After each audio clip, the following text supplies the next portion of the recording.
جرمنی میں بھی کشمیریوں کے ساتھ اظہار یکجہتی کا سلسلہ 47ویں روز میں داخل ہو گیا ہے۔ جرمنی کے مختلف شہروں میں شدید احتجاجی مظاہرے کیے گئے۔ مظاہرین کا کہنا تھا کہ مسلم امہ کو ایک ہو کر کچھ سوچنا چاہیے۔ تفصیلات اس رپورٹ میں۔ مقبوضہ کشمیر میں بھارتی لاک ڈاؤن کے خلاف جرمن شہر ڈریسڈن میں پاکستانی، کشمیری اور بزنس کمیونٹی نے شہر کے وسط میں احتجاجی مظاہرہ کیا۔ پلے کارڈز اور بینرز اٹھائے مظاہرین نے نریندر مودی کے خلاف بھرپور نعرے لگائے۔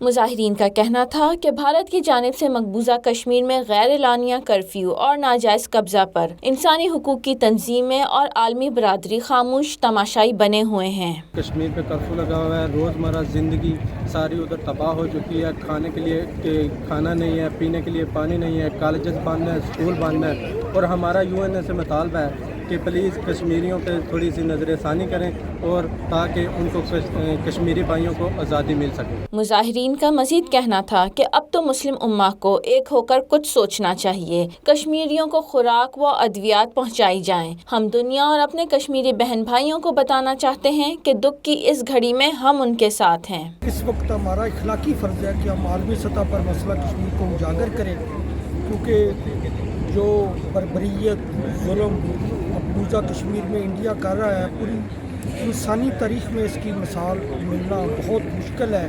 مظاہرے میں پاکستانی اسٹوڈنٹس، پاکستان تحریک انصاف ڈریسڈن کے رہنما رانا خالد ثاقب، پاکستان اوورسیز کے رہنما اعجاز پیارا اور دیگر رہنما، بچے، خواتین اور پاکستانی اور کشمیر کے مختلف سیاسی جماعتوں کے رہنماؤں نے بھرپور شرکت کی۔ Mehwish Khan, Voice of South Asia, Germany.